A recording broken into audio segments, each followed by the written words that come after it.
Bwana Yesu asifiwe wapendwa. Amen. Amen, amen. Tunamshukuru Mungu tena. Kama alivyosema Sister Ana, asante kwa kuongoza maombi. Mungu akubariki sana. Asante moderator.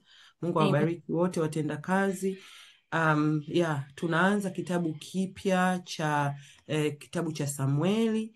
Kwa hiyo kuna mafundisho mengi. Ni kitabu ambacho ni kizuri. Mimi personally I am excited to see what the Lord has for all of us. Amen.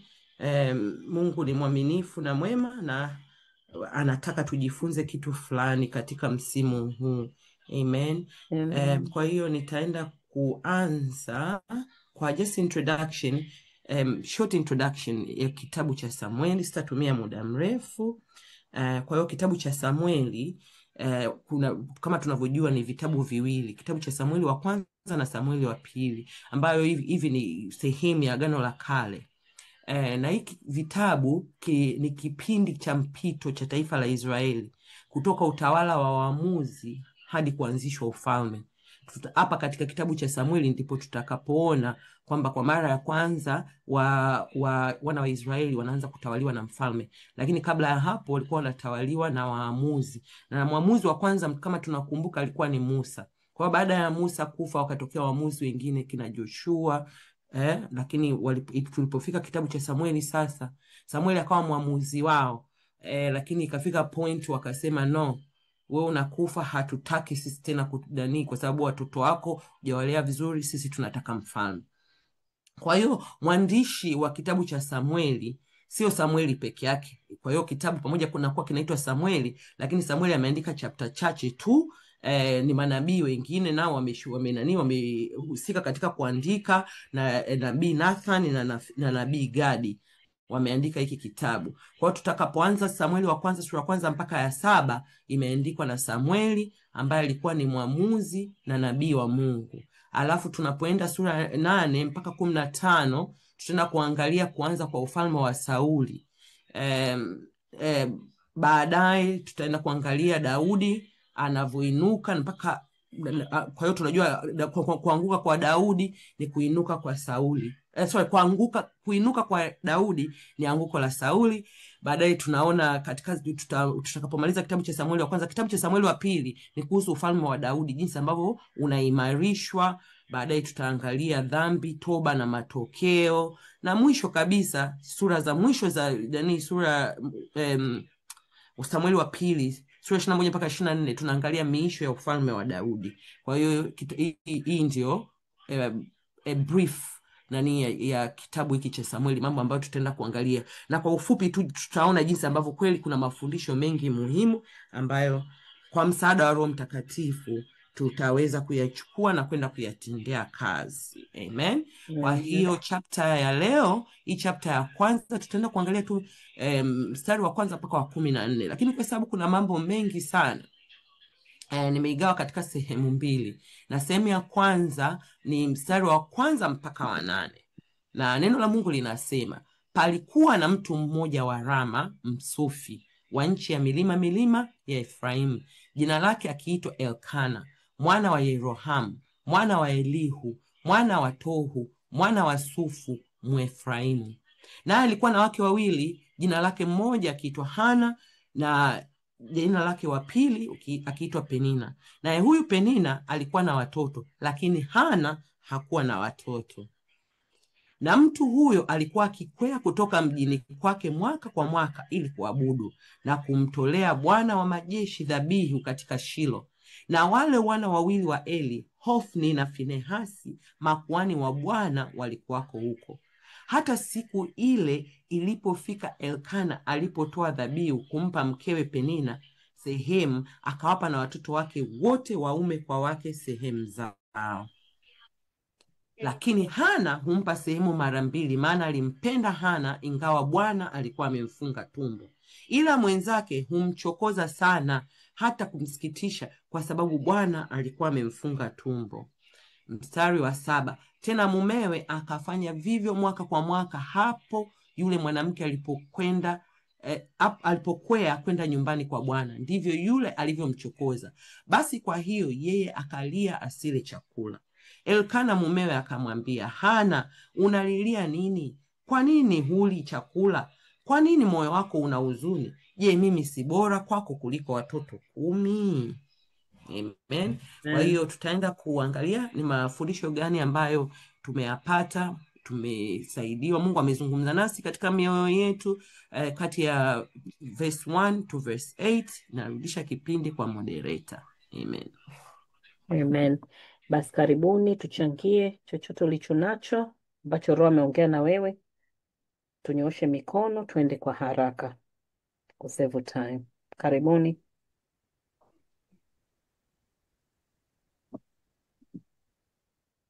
Karibu Sister Pam. Kumbe niko kwenye mute, sorry. Bwana Yesu asifiwe sana. Amen. Yes. Amen. Yeah, huu mstari okay, wakati unasoma Rebecca nikasikia hiyo neno. Of course nimeshawahi kusoma before, lakini imenijia kwa nguvu. Bwana alikuwa amemfunga tumbo. Kwa hiyo Mungu anaweza kufunga mlango kwa muda ili akuandae kwa jambo kubwa. Yaani hapo ndio kitu ambacho najifunza, kwa sababu unaweza kuwa na ukame kwenye, yaani ukame, yani in short, ukame ni nafasi ya Mungu pia kujifunua kama chanzo katika maisha, kwa sababu sasa tunafikiria tu ni laana tunavunja. Yani inanifundisha it's very important kusikiliza sauti ya Mungu inakwambiaje. Sasa unaweza kufikiri unavunja laana nini, lakini kumbe kuna kitu Mungu anataka kukizalisha kipya. Sasa kitu kingine kinazaliwa kwenye ubora, yani kinazaliwa na mapenzi ya Mungu. Kwa mfano huyu unaona, yani amekuwa anataka kukuinua Mungu kupitia kwenye hilo, labda kwenye hiyo kitu ambacho amekifunga. Kwa hiyo pia ni vizuri kutolinganisha. Sangine ni kama bwanadamu tunalinganishaga safari, mbona ile kapata mapema, mbona hiki, kumbe sangine we Mungu anataka kufungua kitu kikubwa zaidi ndani yako. Kingine nitaachia wengine afu nitarudi kama kuna sija nikasema sana. Amen. Amen. Basi karibu Jeni alafu Sister Vicky. Bwana Yesu asifiwe. Amen. Zamani najua kitu nataka nikiongea, tunajua kama mtu akishatoa pointi tuiache tusirudie, lakini mimi nimependa kwa dada Pam, lakini nitajaribu kuikumbusha tu, tutoke huko nyuma kwa Ibrahim na Sara. Muona kwamba Mungu kwenye tumbo ambalo kwamba kuna sehemu yake anataka kujitukuza, lazima pawe pana shida. Muona, lakini kwenye ile shida kuna ukubwa uliokuwa mkubwa sana. Tumeona hata kwa Yakobo. Muona. Kwa hiyo ni hapo tumetaka niongezee, alafu kuna swala lingine nimeliona kwamba pamoja, yani kwamba tumeona katika upendeleo wa, yani I don't know, ni shida ambayo ipo katika ukewenza. Najua kwa sisi Wakristo baada ya Yesu kuja ni kwamba ni ndoa ni moja tu, lakini huko nyuma kulikuwa kuna hilo masuala ya Musa kama kuna wanawake wawili, lakini is not easy. Muone, na tunaona kama kuna upendeleo wa mwanadamu, kama vile tunamwona hapa ndani Elkana alivyokuwa anampenda sana mke wake. Kwa hiyo I don't know how to put katika nini. Umeona, na hapa ni na hii cha mwisho kutokana na yani na upendo alionao juu ya mke wake, walikuwa wawili.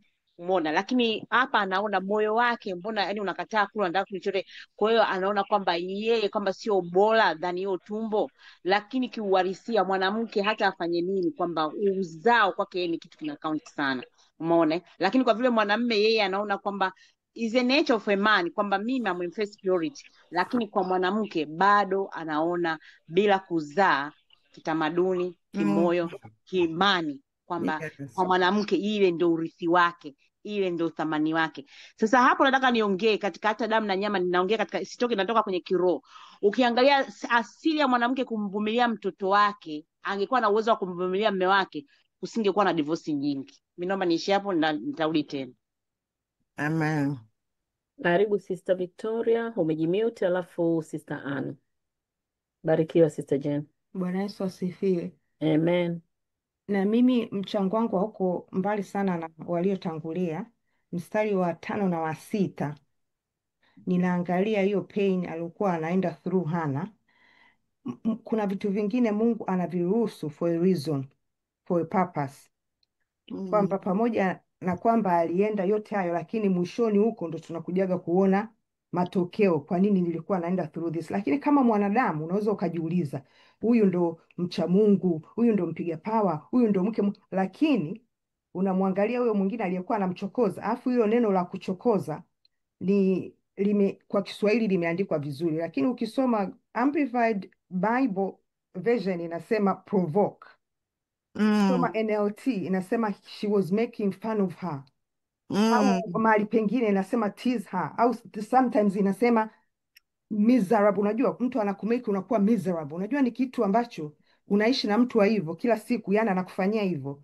Kuna Yes. wakati mwingine tunafanyaga vitu bila kujua, Yes. unaona eh? Lakini katika hao wanawake wawili ukiangalia kwa macho ya mwanadamu unasema kwa nini Hana asiwe Penina? Lakini Isaya 55 mstari wa 8 anatuambia, unajua mawazo yetu na mawazo yake ni tofauti, na jinsi tunavyofikiria, jinsi tunavyowaza ni tofauti na Mungu anavyofikiria. Mipango yake ni tofauti na sisi.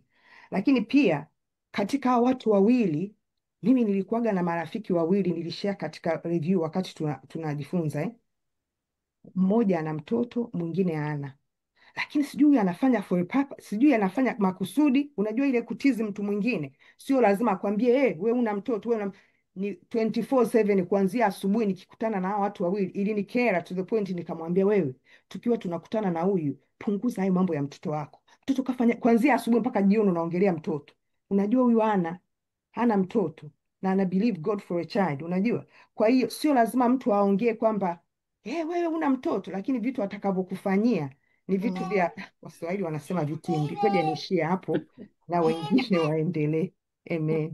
Amen. Ubarikiwe Sister Victoria. Kwenye hiyo point na mimi nimeipenda kwamba ni kweli mara nyingi tunaweza tukajikuta tunafanya vitu without, mara nyingine hata you don't mean.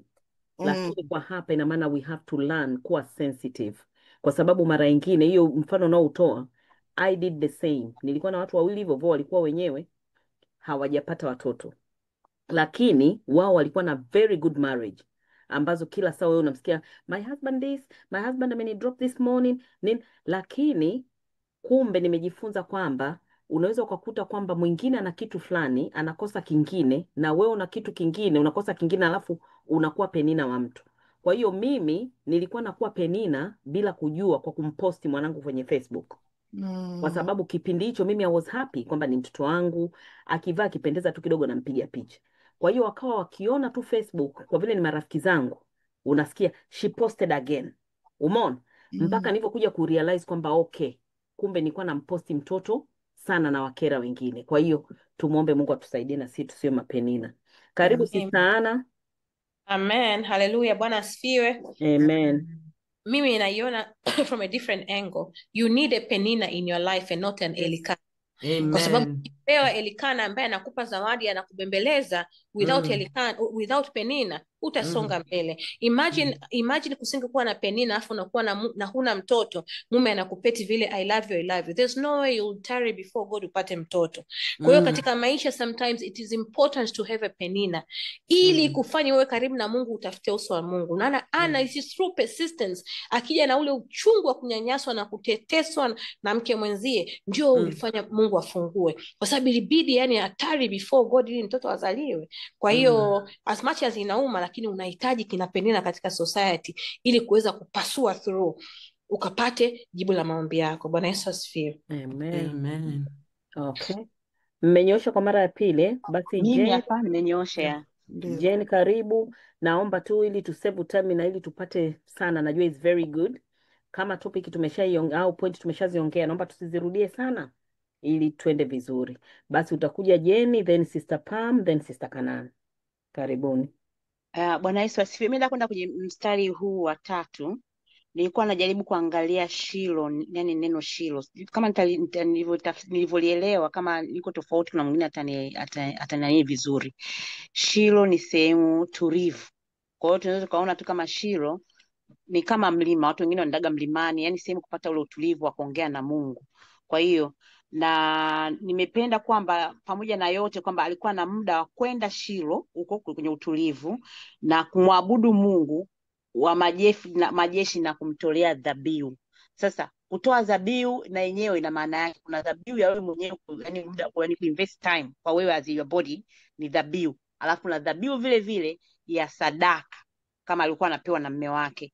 Kwa hiyo hapa na sisi tujifunze mlimani ni wapi, au sehemu ya utulivu ni wapi, au sehemu ya madhabahu ambayo wewe kwamba hapa sehemu nikiongea na Mungu, haijalishi huko kwenye machozi, haijalishi huko kwenye furaha, but we need that. Na I believe kuna baadhi ya makanisa wana hiyo time kwamba ni si mwezi gani wanakaga ni mwezi wa Shiro. Kwa hiyo ni hapo tu, kama mwingine ataelezea vizuri zaidi, tuendelee mbele za Mungu kwa kumwabudu, kujidhabihu. Hiyo basi, barikiwe. Amen. Amen. Amen. Bwana Yesu asifiwe. Yeah, I mean, okay, nikaa nataka add on kuendelea kwenye nani Sister Anna alivyosema kwamba sometimes, I mean, I think we need Penina, lakini inategemea. Mimi labda ninachoona ni kwamba Mungu tuatupe neema ya kupokea hizo challenges utakapokutana na Penina, kwa sababu sometimes tunahitaji. Kuna mtumishi nilikuwa namsikiliza leo asubuhi, nadhani nimeshare na some sisters, nitashare kwenye group kubwa, ameongea tu clip ndogo, akasema sometimes unahitaji Elizabeth wako kwenye maisha, kukutia moyo, wa kukuencourage, unajua wa kukuambia utaweza, lakini sometimes unahitaji Penina, kwa sababu bila Penina ili Samueli aweze kuzaliwa, alikuwa anasema hivyo huyo mtumishi. Lakini saying this, mimi yani siwezi kusema kwamba lazima Penina, lazima Elizabeth. I think ni kutokana na wakati na wewe, hiyo neema uliopata ya kupokea hizo challenges. Kuna mwingine anaweza akavunjwa kabisa na Penina, kama especially kama una neema ya kukimbia kwenye maombi, unaweza ukavunjwa moyo kabisa. Point ya pili nasema huyo Elkana alionyesha upendo wa kweli kwa Hana licha ya upungufu wake. Kuna wakati kuna wakati binadamu hawezi kukusatisfy hata afanyeje, hata akuoneshe upendo akunini, and sometimes we need kuguswa na Mungu, kuguswa na lile kusudi la Mungu, kuguswa na kile, kwa sababu kama Penina huyo, unaona alikuwa mume wake anampenda, Penina Hana mume wake hivyo anamuonyesha upendo, anampa nini, lakini hakusikia. Nadhani mpaka pale Mungu ambako atampa haja ya moyo wake. Amen. Amen. Amen. Sister Kanana naona amedrop mkono, labda point yake imesema. Basi karibu Dr. Belinda. Ni kweli pole, ni kweli zimesemwa na Sister Jane na Sister Pamela.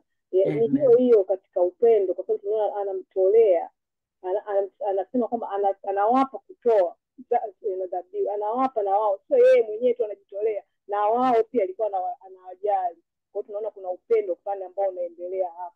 Nilikuwa tunataka kuongezea na point imesema na Jane pia ya kutoa, hata mwaka alikuwa anaenda kutoa. Kwa hiyo tunaona ni familia aina gani hii, na ndio maana labda akapata favor ya Mungu kuchaguliwa katika kumtoa huyu mwana huyu Samueli. Kwa hiyo tunaona Mungu pia anaangalia mazingira yalivyokoza na mpango wake, tunajua hiyo, lakini aliandaa hii familia. Amen. Amen. Ubarikiwe. Karibu Sister Belinda. Amina. Bwana Yesu asifiwe. Amen. Nitaka kuongezea kitu kwenye mstari wa 7, tena mumewe akafanya hivyo mwaka kwa mwaka. Alafu inasema hapo, yule mwanamke alipokwea kwenda nyumbani kwa Bwana, ndivyo yule alivyomchokoza. Tunaona sawa, ni ukewenza, hatupewi picha ya hii familia ilikuwa inaishije wakiwa nyumbani. Tunaelezewa wakiwa wako Shilo. Tunajua of course kuna watu ambao wanakuwa na wake wenza, kila mtu anakuwa kwenye nyumba yake, wako very far apart. Sijui kwa enzi hizo kama walikuwa wanaweza ku afford something like that, au ndo zile kwamba wewe chumba chako hiki, lakini within the same house. Biblia haituambii sana huu uchokozi kwamba ulikuwa unatokea when they were at home. Inatuambia uchokozi ulikuwa unatokea wakiwa wanaenda kutoa dhabihu. Hapo yule mwanamke alipokwea kwenda nyumbani kwa Bwana, ndivyo yule alivyomchokoza. Nilichokuwa nakipata mimi ni kwamba of course Mungu anakuwa anatufahamu kabla hatujazaliwa, kabla hatujawekwa kwenye matumbo ya mama.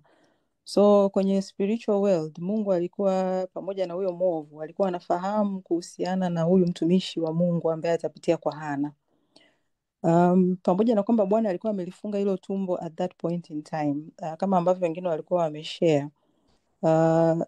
Huyu Penina alikuwa anatumika kama not only kumfanya aombe sana, lakini ni kama ile hindrance kwamba sasa wewe unapokuwa ukimtumikia Mungu, au sasa ndio uko zamu kanisani, sijui unatakiwa kufanya nini, something that you have to do for God, ndipo ambavyo uchokozi unakuja, ili sasa wewe ushindwe kuweza kufulfill ile niite nini like unatakiwa kusimamia nacho at that point in time, kwa sababu You can decide to dwell on your pain na nini, ukaanza kujiuliza Mungu yuko wapi na nini na nini, au ukawa kama Hana sasa ambavyo alienda huko, kwa sababu hii Biblia inasema hapo kwamba yule mwanamke alipokwea kwenda nyumbani kwa Bwana ndivyo yule alivyomchokoza.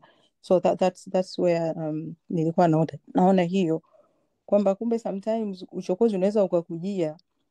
You might be fine with people, mko vizuri, lakini utakapokuwa umesimama kutimiza kusudi la Mungu kwenye kitu fulani ambacho umeitiwa at that point, ndipo sasa huu uchokozi utakuja. Sasa kama ukiwa provoked au ukiwa teased, utarespond vipi? That may take you out of your purpose at that point in time. Amina. Amen. Barikiwe Dokta. Sijui kuna mtu mwingine anayetaka kuongeza kwa kifupi kabla sijamwacha Rebecca endelee? Basi Bwana Yesu karibu. asifiwe. Naongea tu Amina. kidogo kuhusu moyo, umeone. Kwa hiyo moyo umetajwa hapa na tunajua moyo, lakini moyo tukumbuke ni sehemu ambayo inakaa ibada, ndipo sehemu ya Mungu. Kwa hiyo ina maana kama mtu yani, kama kuna maumivu, machungu yoyote, hapa tumeona tu machungu ya Ana kuhusu mtoto azai, lakini kuna watu wanapitia haba hajapata mume, kuna watu wengine haba ndoa ya matatizo, kuna ndoa, kwa hiyo kuna matatizo ya ulezi, chochote kile ambacho napitia. Kwa hiyo kinapokaa kwenye moyo, tujue ibada ya Mungu haikai vizuri. Kwa hiyo kama tukiwa Wakristo, I know it's not easy, tukimbie sana mbele za Mungu kupambana na hii moyo wetu uweze kupunguka ili Mungu akae, kwa sababu kwenye uchungu, kwenye nini vinazalika vitu vya shetani kuliko vya Mungu. Kwa hiyo aimidiwe huyo nani Ana alipokimbilia huko Shilo.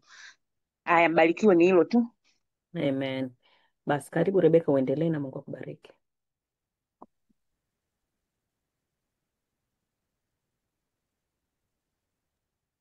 Amen, amen. Bwana Yesu asifiwe wapendwa.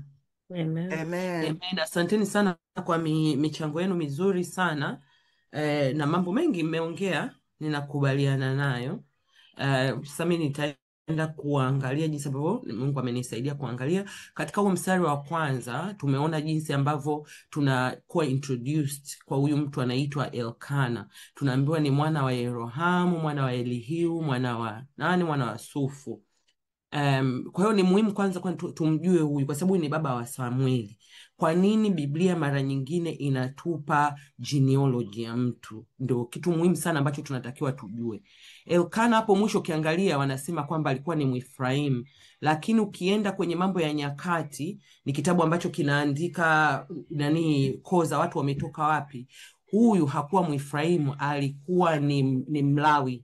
Neno la Mungu linatuambia katika hiyo Mambo ya Nyakati, mnaweza kwenda kusoma, inasema na mwanae huyo Elihu, na mwanae huyo ni Yerohamu, na mwanae huyo ni Elkana, na wana wa Samueli. Lakini ukiangalia huko juu, ukienda kuisoma hiyo Mambo ya Nyakati wa kwanza sura ya 27, hapo juu utaona ilikuwa inatajwa listi ya Walawi. Kwa walikuwa Walawi, na kama mnakumbuka Walawi wakati nchi ya Israeli inagawiwa, wenyewe hawakupewa nchi kwenye sheria ya Musa, kwamba walikuwa wanapewa sehemu za kukaa na makabila mengine. Kwa hiyo wao kabila au familia yao, tutakuja kuangalia familia yao ni familia gani, walipewa nchi ya Efraimu ndio waende wakaishi huko. Kwa hiyo kwa nini ninasema hivi? Ili tuangalie Samueli ametoka wapi. Samueli ametoka kwenye ukoo wa Kilawi ambao ni ukoo wa priest, ni priest even kwa historia tu ya Waisraeli. Amen. One moment, sorry. Okay, sasa kwa nini genealogy ni muhimu? Kwa sababu katika genealogy ya mtu yoyote, one moment, just a moment. Sorry, because na share ndio maana nashindwa kunani. Naomba one second.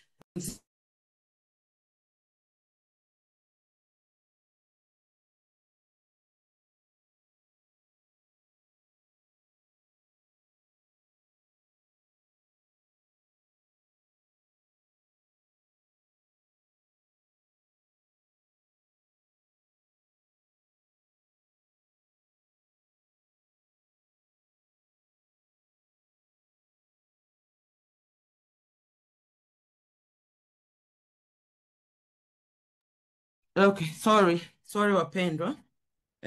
Nilikuwa na attend to one moment. Okay. Kwa hiyo sasa katika genealogy inatusaidia kujua kusudi la Mungu kwa ajili ya taifa. Kwa mfano hata sisi tukirudi nyuma tunaweza tukaangalia Mungu ana kusudi gani na taifa la Tanzania. Mungu ana kusudi gani labda na kabila fulani. Ndio maana unaweza kukuta kabila lingine ni wachungaji au yaani wachungaji wa ng'ombe, wengine ni wavuvi sana, wengine ni nini. Hayo ni makusudi ambayo mtu anayapata kutokana na mahali alipozaliwa. Sasa ukiangalia katika genealogy ya Samueli, ya Elkana, unakuta hawa ni kabila la ukoo wa Kohathi. Huu ukoo wa Kohathi walikuwa na kazi maalumu katika nyumba ya Bwana. Na ndio maana nasema hivi ni muhimu, kwa sababu tunapojifunza vitu kama hivi na sisi wenyewe tunaweza tukaangalia kwa nini mara nyingine tunaweza kuwa na vita katika maisha yetu. Ni kwa sababu ya lile kusudi Mungu aliloliweka. Linaweza kuwa ni kusudi lako wewe binafsi, lakini kusudi la familia. Nilivyokuwa naangalia, Mungu akanifundisha sana vitu vingi, ikiwepo kimoja, unaweza ukakuta kwamba kuna familia ni wachawi. Kwani wanakuwa wachawi? Lakini ukirudi nyuma, kumbe Mungu alikuwa amewakusudia wao watumishi. Lakini shetani amechukua, kwa sababu Mungu anapotaka muwe watumishi wa Mungu, kuna kitu anakiweka ndani ya hiyo kitu cha utumishi. Sasa ule utumishi badala ya kwenda kutumika kanisani, unaenda kutumika katika mambo ya kishetani. Lakini hapa tunaona kwamba kumbe Samueli toka mwanzo, yani nataka niangalie sovereignty ya Mungu, kwamba toka mwanzo Mungu wakati ndio maana tunaambiwa Mungu anatujua kabla hajatuumba. Kwa hiyo kabla hajakuumba na kukuweka kwenye tumbo la mamako alikujua. Akajua kwamba huyu nitaenda kumweka kwenye huu ukoo, kwa sababu huu ukoo ni watumishi wangu, ili na yeye akaende kuwa mtumishi. Unaona, ukienda Kutoka 4:4 inasema huu ndio utumishi wa wana wa Kohathi katika hema ya kukutania, katika vile vyombo vitakatifu sana. Kwa hiyo walikuwa na pati ya utumishi, na kwa hiyo Mungu alikuwa tu anampitisha kwa Elkana na Hana, ili kwa sababu tayari amebeba utumishi katika DNA yake. Kwa hiyo ni kitu muhimu ambacho nataka tukizungumzie. Kwa hata sisi na mara nyingine tunadharau, it doesn't matter nimeokoka nini. No, mimi kuna siku nilikuwa namhadithia mchungaji mmoja kuhusu familia yetu, akaniambia nyinyi ni watumishi kwenu. Kwa sababu kwetu sisi babu wa babu yangu aliintroduciwa kibuyu zamani sana, tena wala alikuwa hakitaki. Akasema ukiona tu mahali ambapo kuna kibuyu kinazunguka huko, ujue kwamba hao ni watumishi wa Mungu. Na kweli turns out most people ni watumishi wa Mungu sasa hivi, ambao hiyo ni kwa neema ya Mungu. Kitu kingine ambacho tumekiona ni mitala. Nimependa kuna mtu amezungumzia kuhusu mitala, lakini sio kwamba kwenye Agano Kale watu walikuwa wanakubaliwa kuoa kuwa na mitala. Hamna mtu wa Mungu toka mwanzo. Mungu alimuumba Adamu na Hawa. Hakumuumba Adamu na Hawa na mtu mwingine. Umeona? Isipokuwa kama Bwana Yesu anavyosema, kwamba akajibu akawaambia, hamkusoma ya kwamba yeye aliyewaumba mwanzo aliwaumba mtu na mume na mtu mke? Akasema kwa sababu hiyo mtu atamwacha babaye na mamaye, ataambatana na mkewe, na hao wawili watakuwa mwili mmoja. Hata wamekuwa si wawili tena, bali mwili mmoja. Basi aliwaunganisha Mungu, mwanadamu asiwatenganishe. Kwa Mungu ameunganisha watu wawili. Ukiona mtu watatu ameingia kwenye familia, haya ni mapokeo ya wanadamu na tamaa za wanadamu, lakini haipo kwamba Mungu stamp anywhere. Na ukitaka kuamini hivyo, angalia tu kwenye Biblia, watu wote walio practice mambo ya mitala, jinsi ambavyo palikuwa na shida. Tumemwona Ibrahim mpaka ikabidi Haga aweze kufukuzwa. Tumemwona Yakobo, Rachel akaja akafa. Kabla Rachel hajafa palikuwa ni mtinginyo humo ndani. Tunamwona Elkana mwenyewe ni mtinginyo. Solomoni, wanawake wamembadilisha Daudi, watoto wake mpaka wanauana kwa sababu walikuwa ni wamama tofauti. I don't think kwanza yule mtoto mwingine angemtamani mtoto wa mama yake yeye mzazi. Alitamani kwa sababu alimuona ni mtoto wa mama mwingine. Kwa hiyo ukiangalia hizi accounts zote za kwenye Biblia zinapoonyesha wanawake wawili wameolewa na mwanaume mmoja, hizi shida ni kuonyesha kwamba Mungu anataka kutuonyesha, okay, if you want to do it, these are the consequences. There is no good consequences kwenye Biblia mahali kokote kwa watu wote walio practice mitala. Tukienda kumwangalia Hana sasa. Ni wakati natayarisha hili somo, Mungu akanisaidia. Hata nilikama across hiyo article ya Wayahudi, nikasema wow, unajua Wayahudi hizi habari kama hivi habari za Samueli wanazo kama zimeandikwa na wana documents nyingine ambazo zinaandika historia ndefu zaidi, kwa sababu kwenye Biblia walichukua part of it wakiongozwa na Roho Mtakatifu, which part is more important, lakini zile historia background nini kuna vitu ambavyo vimeachwa. Lakini kwa sheria zao, mnakumbuka Bwana Yesu alikuwa anawaambia kwa sheria zenu. Mara nyingi sana wakati tunasoma kitabu cha Mathayo, tunakumbuka tulikuwa tunajifunza, tulikuwa tunasema walikuwa na sheria zinazoitwa Mishnah. Mishnah ni mapokeo. Walikuwa wamekubali hawa marabai, wamepitisha kwamba mwanaume anaweza akaoa mke wa pili baada ya miaka 10 kama huyo mwanamke bado hajazaa mtoto. Na Hana alikuwa ni mke wa kwanza. Kwa baada ya miaka 10 bila kuzaa mtoto, akamshauri mume wake, bwana, oa mke wa pili ili tupate watoto. Akijaribu kuimitate what happened to Sarah na what happened to nani yule ambaye nani mke wa pili, alikuwa anaangalia Rachel alivyomleta Bilha kwenye mahusiano yake na Yakobo, na yeye akiangalia kwamba Sarah alivyomleta Haga, baadaye na yeye Mungu akampa mtoto.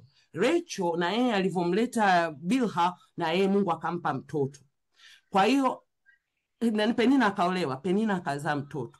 It took another 9 years mpaka Mungu alivyokuja kufanya muujiza wake. Kwa ufupi, huyu dada aliteseka kwa miaka 19 katika kutafuta mtoto.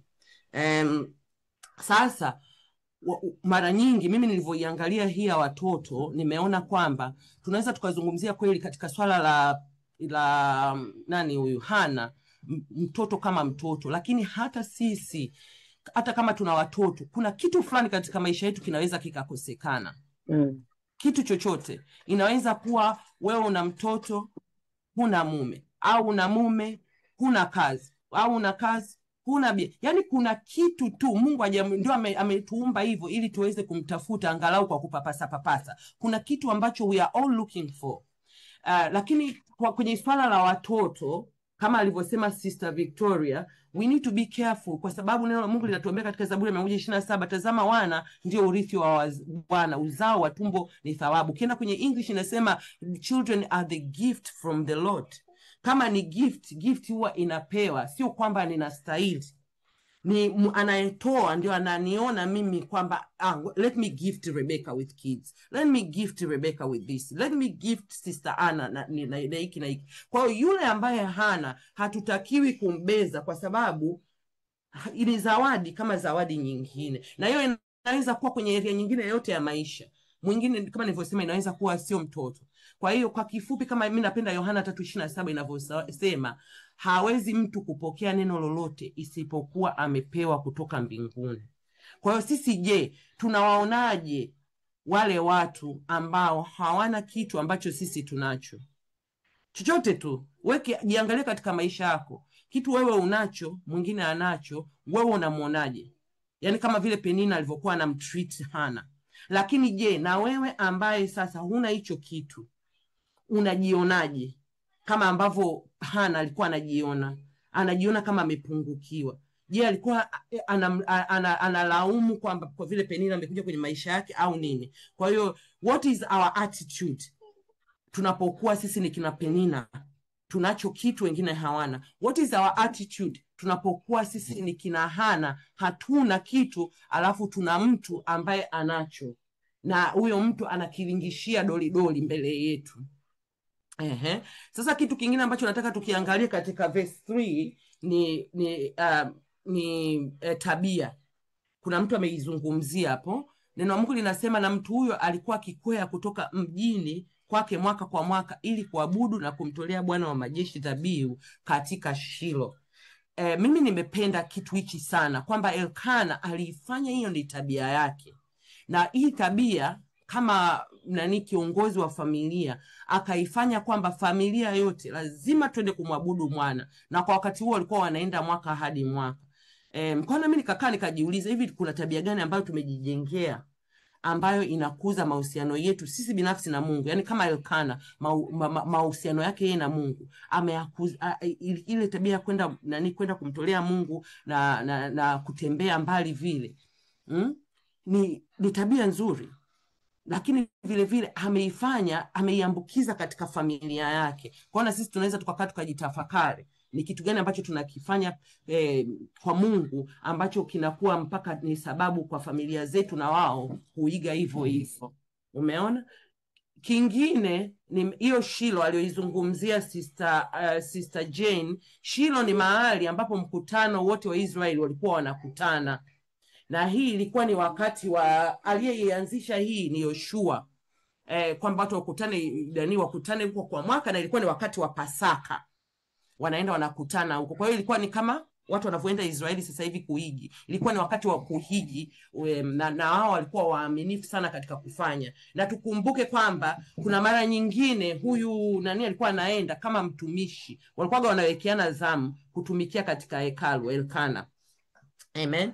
Kingine muhimu ambacho nataka tuangalie, kumwabudu Mungu Shilo. Kwa wakati huo wenzetu walikuwa wanasafiri, wanasema kwa kina kwa kina awa Elkana walikuwa wanatumia masaa 5 mpaka 7 kutembea kwenda Shilo kwa ajili ya kwenda kumwabudu Mungu. Lakini ashukuriwe Mungu, Bwana Yesu alipokuwa naongea na yule mama akamwambia saa inakuja, nayo ni sasa, ambayo wamwabuduo Mungu halisi watamwabudu Mungu Baba katika roho na kweli, kwa maana Baba anawatafuta watu kama hao kumwabudu. Amen. Kwa hiyo sasa hivi we don't have to go Shilo. Shilo iko mioyoni mwetu, Yerusalemu iko mioyoni mwetu. Kama tunaenda tu kwa sababu nyingine, lakini tukijua kwamba Mungu anaabudiwa popote, ninachotakiwa kufanya ni kumwabudu Mungu katika roho na katika kweli. Kingine tumeona hapo Hofni na Finehasi wakitajwa.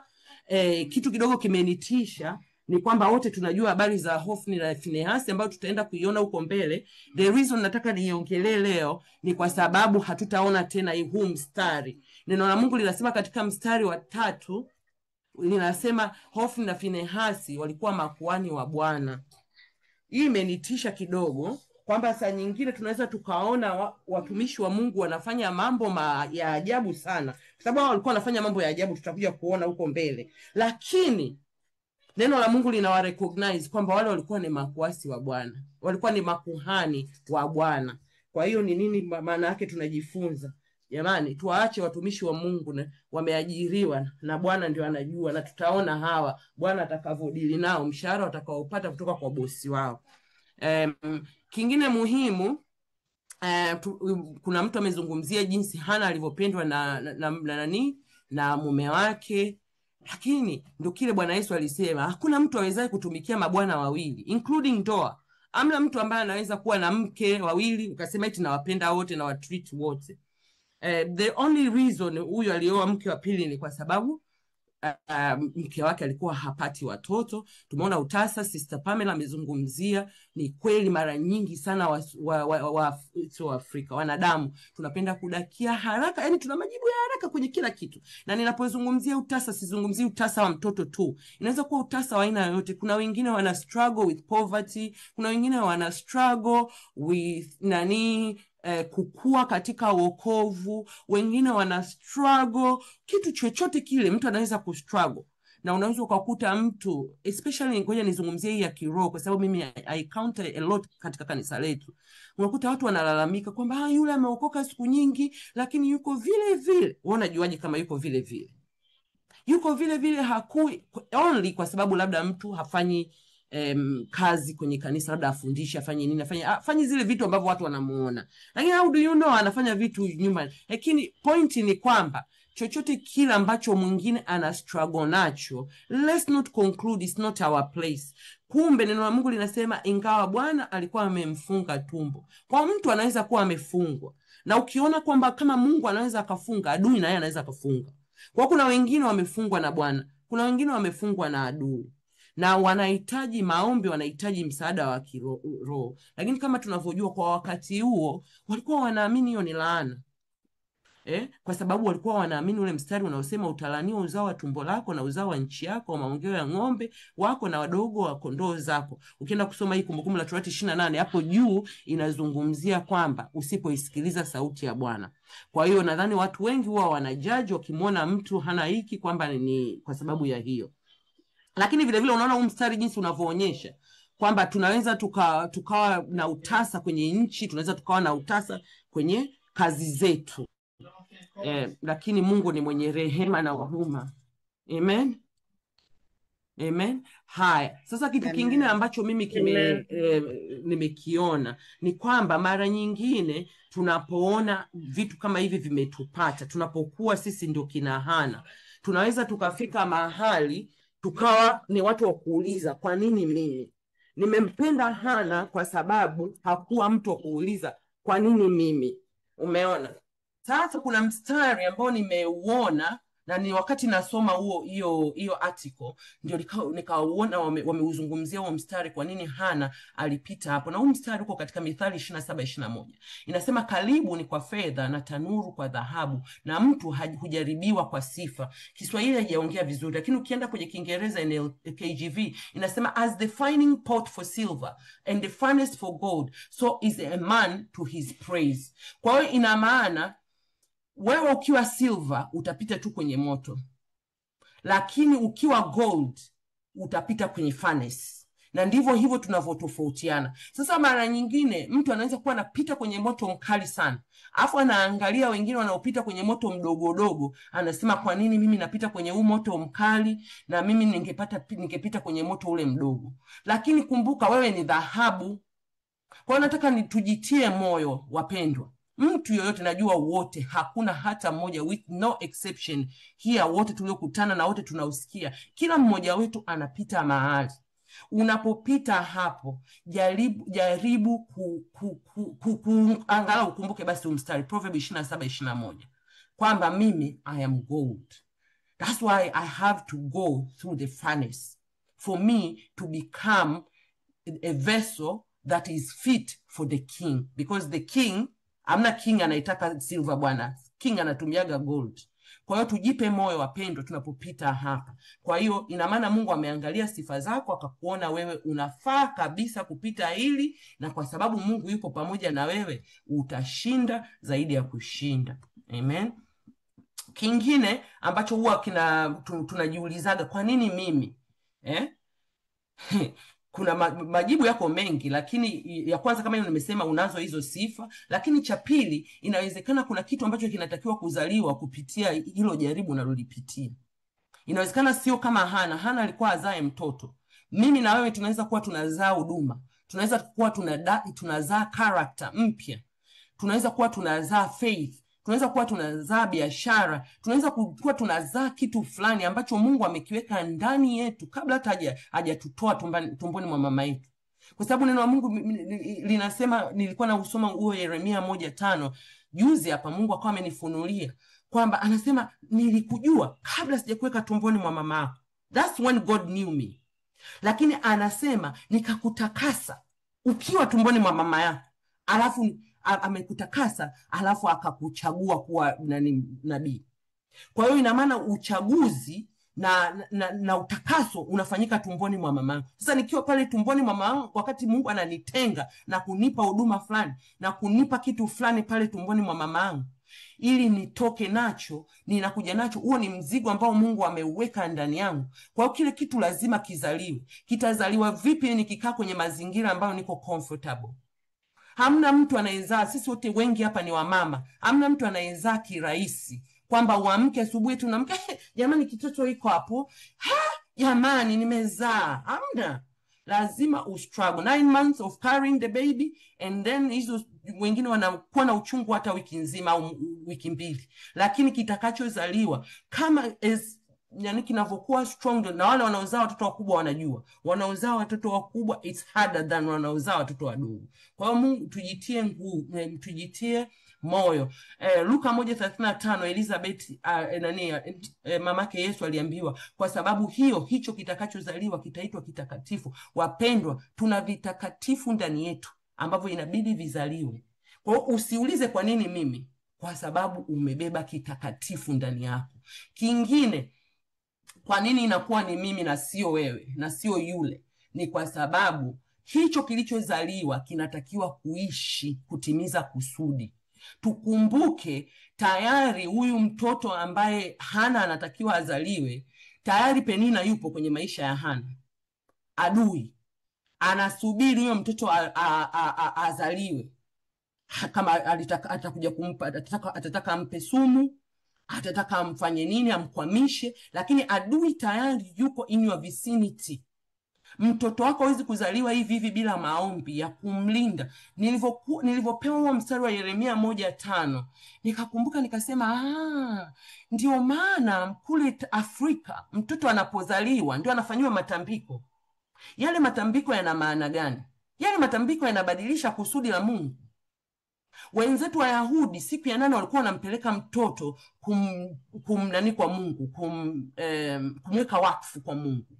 Sisi watoto wetu au sisi wenyewe wengine tuliwekwa wakfu kwa mizimu. Kwa hiyo ina maana kile kilichofanyika tumboni mwa mamangu kilibadilishwa immediately nilivyotolewa tumboni mwa mamangu. Kwa hiyo the same way Samueli yuko tumboni mwa mama, ni yai la mama yake at the time, kwa sababu tunakumbuka mwanamke anazaliwa na mayai. Mungu anajua lile yai lililoko kwa Hana ni mtu ambaye nataka awe aina fulani ya mtu, lakini yupo Penina anailisubiri. Kwa hiyo Mungu atusaidie sana tujue kwamba na sisi vile vile kipo ambacho kinachozaliwa kinatakiwa kiishi. Inawezekana ni huduma ngapi zimekufa za watu. Kwa sababu gani? Pamoja na kuwa Mungu alikusudia uwe na hiyo huduma, lakini huduma imezaliwa tu, adui kaiua.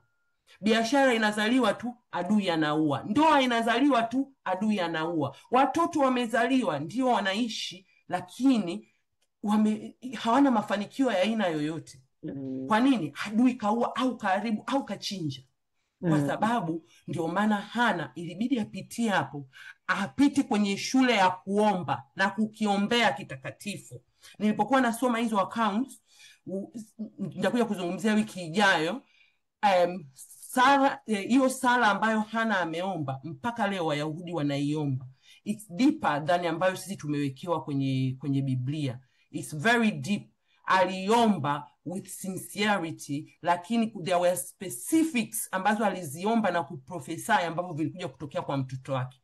Na nadhani Mungu alikuwa anamjenga ili katika miaka 19 ili aweze kufika aiombe hiyo sala, ili Samueli aishi na atimize kusudi ambalo Mungu ameliweka ndani yake. Sababu nyingine ambayo inatufanya kwa nini mimi na wewe saa nyingine tunakuwa kama Hana, ni kwa sababu ili tuweze kutumikia kusudi ili na mwisho tuwe perfect. Tunaona jinsi ambavyo Hana amekuwa baraka kwa taifa la Israeli, hata kwa ulimwengu. Katika great prophets, Samueli ni mmoja wapo wa prophet wakubwa. Ukienda kusoma Yeremia 15:1 inasema, ndipo Bwana akaniambia, hata wangesimama mbele zangu Musa na Samueli, moyo wangu usingewaelekea watu hawa, watupe watoke mbele za macho yangu wakaende zao. This is what Samueli alivyokuwa, ni mtu ambaye aliheshimiwa na wanadamu. Na tukisoma hichi kitabu tutafika mahali ambapo tutaona Samueli jinsi alivyoheshimiwa na taifa la Israeli. Alafu hapa kwenye hapa tunaona jinsi Mungu alivyomheshimu Samueli. Sasa kwa sababu hiyo ina maana Hana, Mungu alivyomuumba alijua huyu atakuwa mama wa Samueli.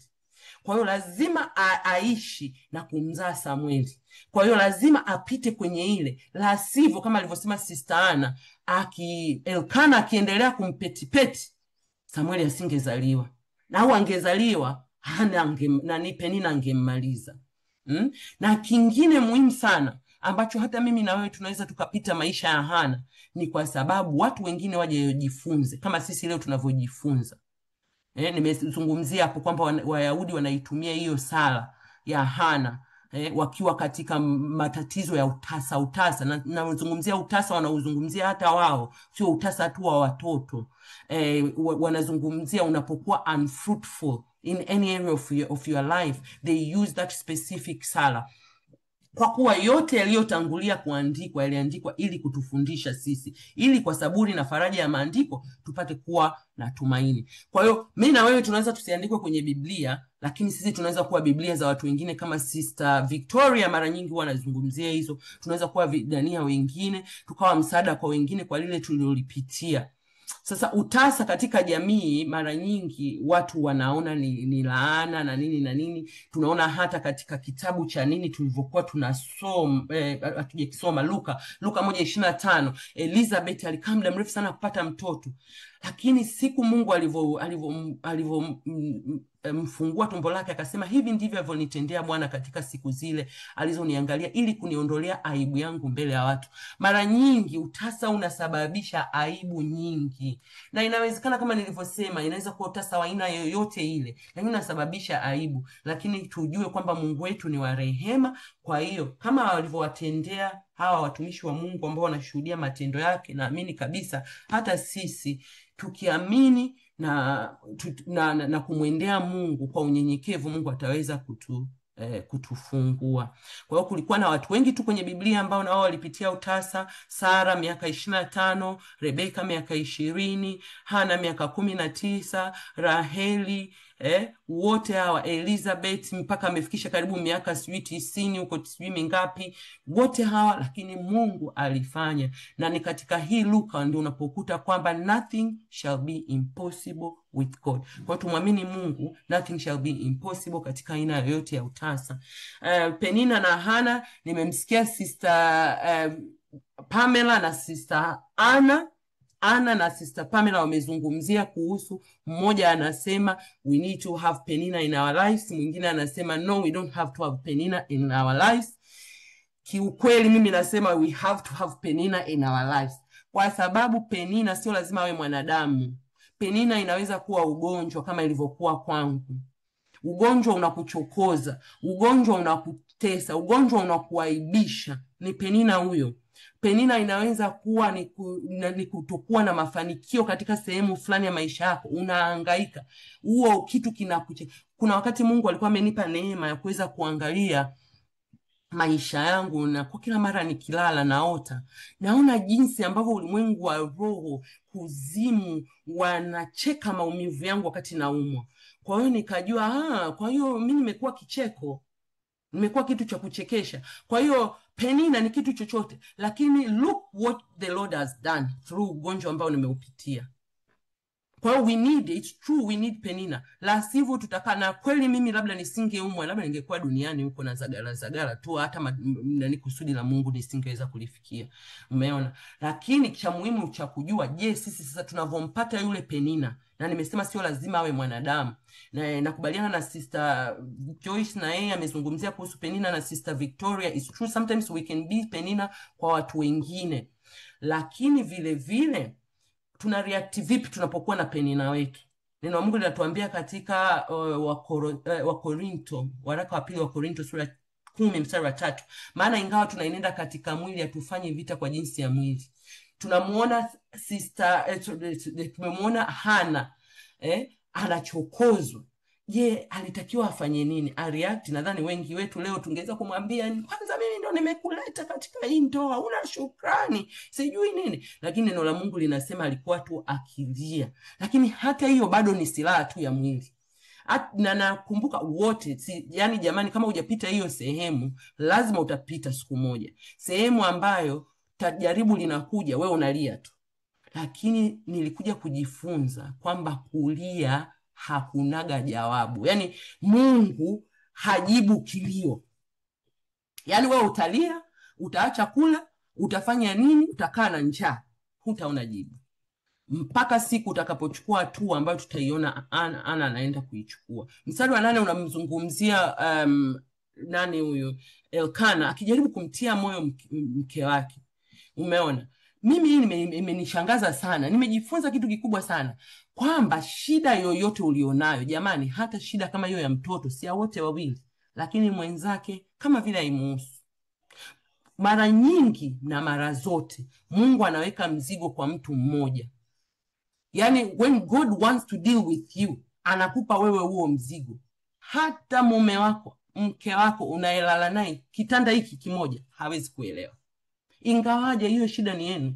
Na ndio maana unaweza ukakuta hata masuala ya uchumi, wote wewe na mume wako mnapitia kitu kimoja, lakini wewe unalichukulia kwa uzito wake na mwenzako unamuona tu anaichukulia easy.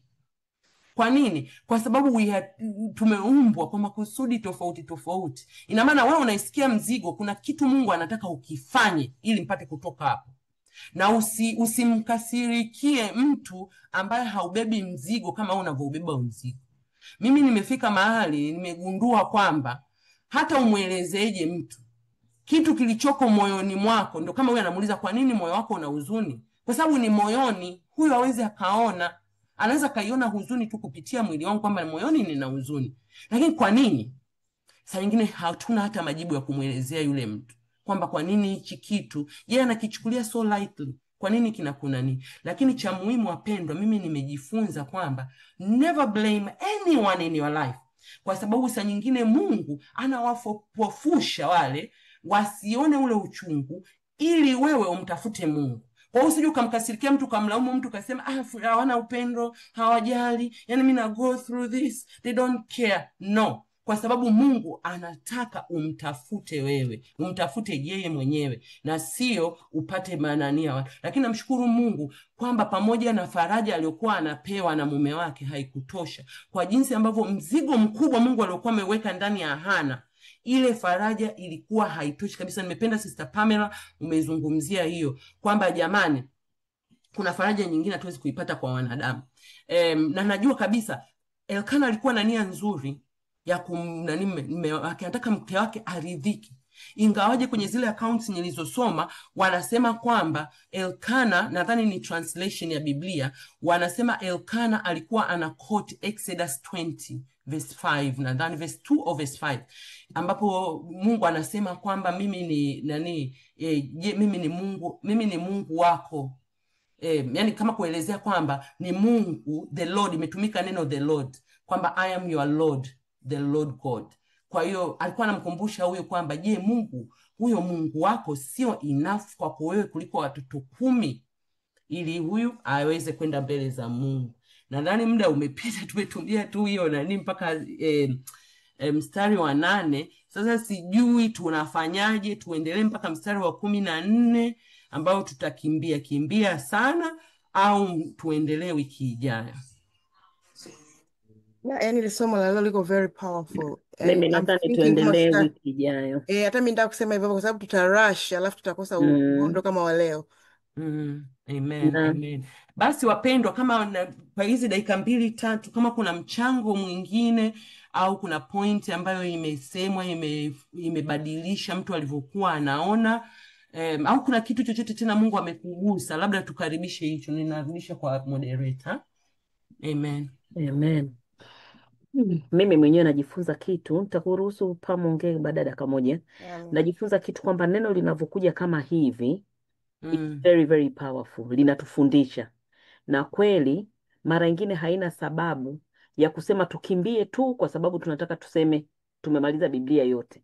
Lakini nafikiria vitu kama hivi tunapovipata ndio tunakuwa na dakika at least 2 za kurudi kwa Mungu, na kama tutakuwa waaminifu tukasema tumepata hili neno, basi zile dakika 5 au 10 ambazo tunaweza tukazitumia kwa vitu vingine extra, basi tumuombe Mungu ili atusaidie, kwa sababu ninajua haya yote ambayo tunayasikia au tumeyasikia leo, trust me, kwa nguvu zetu hatuwezi. Hatuwezi kabisa. Lakini Mungu ametukumbusha vizuri sana kwamba kila mmoja wetu, na believe unaweza ukawa na kitu chako ambacho hakijaenda vizuri au hakiiko vizuri. Tunafanyaje? Kwa hiyo tunarudi kwa Mungu kumlilia. Karibu Sister Pam. Amen. Hata mimi kama naongezea, siongei sana, yani nimependa, imeni hit yani ya utasa, yani very very very powerful revelation kwamba ule utasa, unajua sengine tunaangalia utasa tunafikiri pia sengine ni vitu, inaweza kuwa huduma, sengine tunafikiria labda hela, tunafikiria mali, tunafikiria inaweza kuwa kumbe huduma. Asante sana Rebecca, Mungu akubariki. Amen, amen. Amen. Basi karibu Sister Jane. Lakini hapo Pamela, kwenye hiyo point uliyoongea, mimi kilicho ni touch zaidi ambacho tutaenda kuomba ni ile point Rebecca aliyosema kwamba Mungu aliposoma Yeremia Kwa Mm. hiyo tunapotoka tumboni, Mm. wengi kweli wamefanyiwa nini, wengine wamepewa majina tu ambayo ndio yanawatesa ya. Kwa hiyo Yeah. ni kitu ambacho pia ni point ambayo tuiangalie. Imenigusa mimi sana na believe kwamba wengi tunaweza tukawa tumebadilishiwa destiny yetu bila kujua. Amen. Amen. Karibu Amen. Sister Jane. Bwana Yesu, Bwana Yesu asifiwe. Amen. Ya, mimi nataka tujikumbushe, tukumbuke au tujikumbushe kwamba vyote tulivyo nazo ni kwa ajili ya rehema na neema ya Mwenyezi Mungu, Amen. na vyote tulivyopatiwa, whether ni ndoa, whether ni watoto, whether ni mali au chochote kile unachoona you are blessed, tukumbuke tu kwamba Mungu amenijalia mimi na ana sababu kwa nini amenipa mimi, kwa nini hajampa yule. Kwa hiyo itufundishe tusiwe na kiburi cha uzima. Amen. Na mara nyingi wanadamu ndio waga tunageukaga, kwa sababu Mungu ni juu ya utukufu, juu ya utukufu, kila siku anakubadilisha na kila siku anakuongezea. Tunapokuwa tunaongezewa tushuke ili Mungu apande. Na mara nyingi sana tunakosa baraka zingine, kwa sababu unaweza kupewa baraka ya nyama, lakini Mungu amekupa nyama sasa hivi, anasubiri akuongezee zaidi ya nyama, labda hata chochote kile thamani ya zaidi ya nyama, umeona eh? Lakini kwa ajili ya pride inakuwa imesimama, vingine unashindwa kuvipokea. Kwa kila wakati tuwe katika tu kumbuka kwamba mimi nimestahilishwa, sistahili, kwa sababu sio kwamba wewe una uzuri sana, au sio kwamba wewe ndo yani wewe ndo unampendezesha Mungu sana. Hapana. Huruma, rehema za Mwenyezi Mungu na neema zake ndizo zimekusimamisha wewe hapo ulipo. Mimi ni hiyo tu jamani, barikiwe. Amen. Ubarikiwe sana. Karibu Sister Victoria. Nilitaka tu kuongezea na mimi kidogo kwenye mstari wa 8. Ni mstari ambao huwa unanishangaza na washangaa sana husbands, they are so funny. Kwa hiyo statement tu inanishangazaga, anavyomwambia mke wake kwamba mimi siko zaidi ya watoto sijui wangapi. Ukiangalia watu wengi ambao wameenda katika hili zoezi, hii changamoto ya kutopata mtoto, nafikiri most of their husbands, hata wale ambao wana mke mmoja, unajua kama hivi naongelea mfano wa mama mchungaji wangu wa zamani Pastor Betty, alienda through hiyo. Sasa yeye akawa ananihadisia, anasema unajua, before ujoin hii kanisa, mimi wakati namtafuta Junior, tunamuita Junior kwa sababu mtoto wake naye anaitwa Samuel hivyo hivyo. Anasema ninasimama katika madhabahu kudedicate watoto, wanaleta watoto kwa dedicate, alafu wakitoka hapo wananisimanga, wanasema pasta gani kuwawekea watoto mikono watoto wa wengine wakati wewe una wakwako. Anasema unajua ni mtihani mgumu.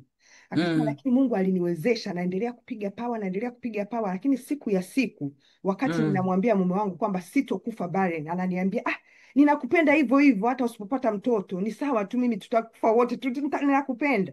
Anasema lakini baada ya huyu mtoto kuzaliwa, anasema hata kitu kidogo, yani hata kama ni nyama lazima ammegee huyu mtoto anavyompenda kupita kiasi, alishasahau hata kama mimi na exist. Lakini ndio hivyo, Mungu atusaidie na Mungu asaidie kupitia hizo challenge. Amen.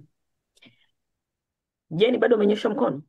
Na hapo kwa dada Viki alipoongea, mimi siendi kiroho kwenye Biblia, lakini kuna kitu nimewachunguza wanaume wengi. Yani nimeona, yani mwanamume kambeba mwanamke, alafu mwanamke kambeba mtoto. Umeona? Ndio maana inaweza ikafika sehemu, yani mtoto anakuwa mkorofi, yani mwanamume tayari kumzila ni rahisi sana kabisa. Mwacha apotee, sikachagua. Lakini utakuta mwanamke bado anampigania yule mtoto, weza awe teja, weza awe jambazi. Unakuta wababa yani wepesi sana wa give up au yani wa kutojali katika swala la mtoto. Kwa hiyo mimi naona kwenye hizi nature mwanamume anaweza akapata, mmeshashuhudia kesi nyingi hizi. Mwanamume amepata mchepuko, anaacha watoto awasomeshi, yani yeye na mchepuko wake wanakula kuku, watoto wake wanakula mlenda. Umeelewa? Kila siku na wala ajali wala ada alipi. Umeona? Kwa hiyo labda Mungu ana makusudi na sisi sana, labda alituamini kwa sababu sisi tumebeba tumbo la uzao. Kuzaa maana yake ni unavitoa vyote, uweza kuzaa mtoto, uweza kufanya kitu chochote, na ndio maana wanasema every successful man there's a woman behind, kwa sababu sisi tumebeba tumbo la uzao. Kwa hiyo nikajaribu kuongelea tu katika hiyo katika sehemu dada Vika ameongea. Amen. Okay. Basi nafikiri tumefika mwisho. Sijui kama kuna mtu ana pointi nyingine ambayo inamkereketa. Au Rebeka, kama Amen. unataka kumalizia. Amen. Nilivyosoma hiyo nilishangaa kwamba uchokozi aliokuwa anamfanyia alikuwa anamwambia hivi asubuhi ile, unajua umeamka na yeye ameamka, anamwambia leo uogeshi watoto wako, awalishi watoto wako, wewe watoto wako hawaendi shule. Yaani vitu kama hivyo, yaani kejeli. Na ndio mimi nasema jamani, mimi niliyaona katika ulimwengu wa roho kabisa. Unasikia manani huko kuzifulaje, mimi nakemea, lakini mwishowe iliisha. Persistence ya kuomba. Mungu alikuwa anataka nifike mahali na mimi nikatae hizo aibu na huko kuchekwa na huko kufanya nini, umeona? Kwa hiyo kweli kina Penina wapo kwa kila namna, kwa kila jinsi, lakini Mungu ni mwema. Amen. Yeah. Samahani, mimi niongezee kitu kidogo hapo jamani. Samahani kidogo Hello? Endelea. Karibu. Hapa kwenye sehemu iliyosema hivi, kwa nini moyo wako una huzuni? Umenielewa Yaani ukiangalia tumbo la Penina tayari Mungu alikuwa na kusudi nalo. Lahana. Sorry? Laana alikuwa na kusudi nalo. Na ulimwengu wa roho ulikuwa unajua kwamba Hana anatakiwa azae nini. Kwa hiyo ulimwengu wa roho na wenyewe unanyanyua mtu wa kukutia huzuni. Umenielewa Kwa hiyo moyo unapobeba huzuni au na masikitiko hauwezi kumuinua Mungu.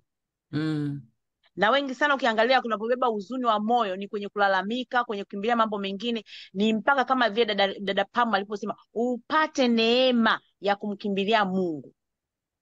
Kwa hiyo na hata sisi wenyewe muda mwingine tunaweza tukapita, mtu anakuachia neno la kashfa au anafanya nini, shida yako adili na wewe, anadili na ule moyo. Umenielewa? Kwa sababu ule moyo unapokuwa mchefuka au ule huzuni unakuwa umebebwa, Mungu anashuka. Na ndio maana unaweza kukuta mtu yuko ibadani analia, yani unakuta kwamba moyo wake bado yani una huzuni na matatizo mengi sana, mpaka ule uchungu au ule huzuni utoke ndio aweze kumwabudu Mungu katika roho na kweli. Kwa hiyo na sisi tuelewe kabisa, tunapopita katika sehemu fulani kuna vitu vitanyanyuliwa, lakini lazima ukumbuke kwamba vita yetu si juu ya damu na nyama, bali katika hizo falme. Kwa hiyo na hizo falme zina watumishi wake wa kutumikia. Sasa hivi Rebeka anapanda kiwango fulani. Nifanyeje? Anamuinulia. Mimi nilipita kwenye hiyo sehemu hiyo. Yaani nilizila nikafanya nini? Lakini unainyanyua mtu mwingine na inajua ile weakness ya Rebeka, nikigusa hapa atakasirika. Na atapokasirika atabeba uchungu. Atapokasirika atabeba huzuni. Na Mungu wake hata muabudu katika ile alivyokuwa na maabudu katika nguvu zote. Atapita tu kwenye rasha. Na Mungu waga angalie, uweza una huzuni, uweza si umelia, si nani nikakuchokoza. Anaangalia nguvu zako wewe. Anaangalia jinsi unavyomwamini yeye. Ndio hicho anachoangalia. Ndio maana ikaandikwa walioitwa ni wengi, wateule wachache. Wale wateule waliweza kuyashinda haya yote yanayoinuliwa kwamba ni yeye amesababisha au shetani amesababisha, lakini hawakuangalia, waliangalia tu msalaba. Amen. Amen. Bwana Yesu asifiwe. Amen. Amina. Nimefurahi sana, mmechangia sana. Mungu awabariki. Kitu ninachotaka tu kuongezea, Mwalimu Kasega anapenda kusema mambo ya imani. Akisema mambo ya imani anasema imani na uvumilivu. Sasa huyu dada Penina alikuwa na uvumilivu na imani, lakini Mungu na sisi mkaongea, mnapoongea mkasema na sisi tunajionaje kama una mtoto? Unajionaje kama unapitia na changamoto hii?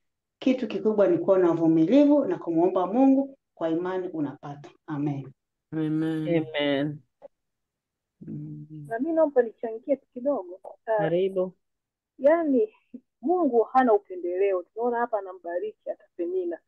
Kwa kweli Mungu hana upendeleo.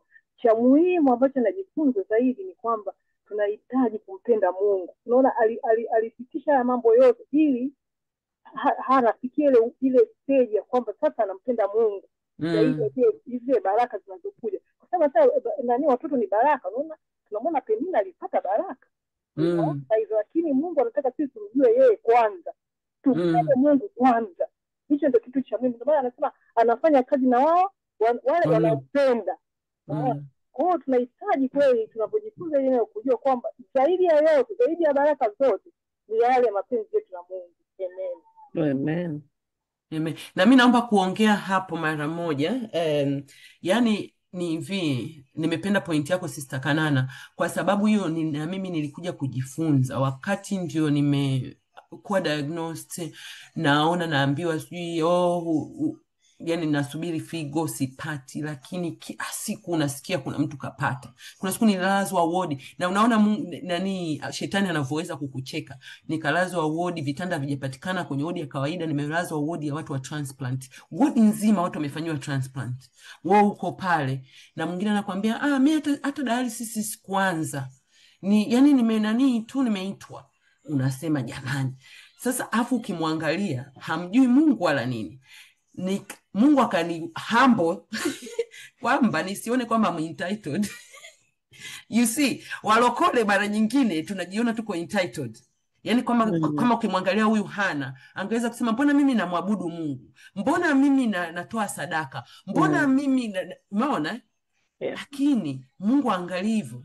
Mungu analiangalia neno lake. Wewe unajua neno lake la Mungu linasema nini kuhusu hiyo situation yako?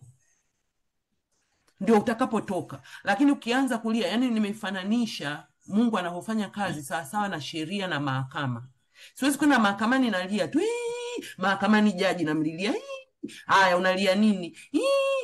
Husemi una haki gani katika lile shtaka limeshaletwa, umeshashtakiwa. Unalia tu, huna cha kujitetea, huna cha kusema jamani kifungu hiki kinasema hivi. Au kama huwezi kusema, sisi tunajua tuwezi kusema. Tunaye Roho, tunaye Yesu. Sisi tunatakiwa tumkimbilie Yesu, ndio mtetezi wetu. Sasa mara nyingine hatufanyi hivyo.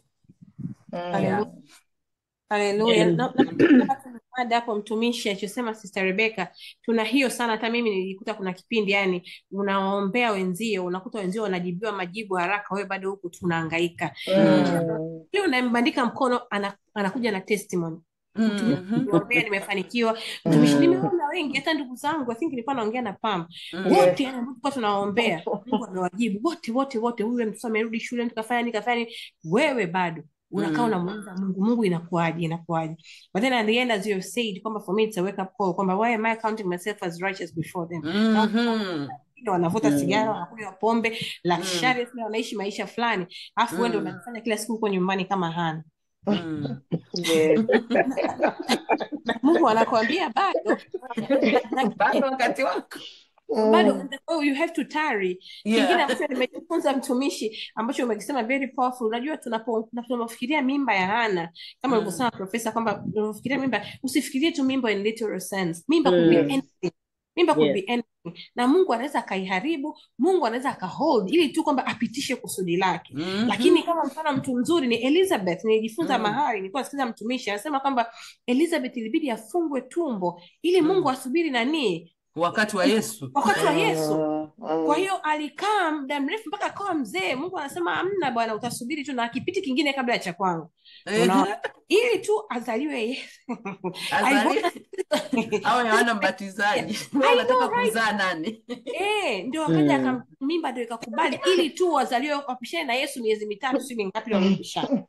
Kwa hiyo yani lazima kuomba discernment spirit, kujua kuna saa Mungu unaomba quiet, unaomba Mungu yuko quiet, unaona. Na anasema hakuna kuharibu mimba, hakuna kushika mimba, mimi ndio nimezuia ili tu ufike utimilifu wa nyakati. Biblia inasema ilipofika utimilifu wa nyakati Mungu alimtoa mwana wake. Usiombe wewe ukawe kama Hana binti Fanueli, unabidi usubiri.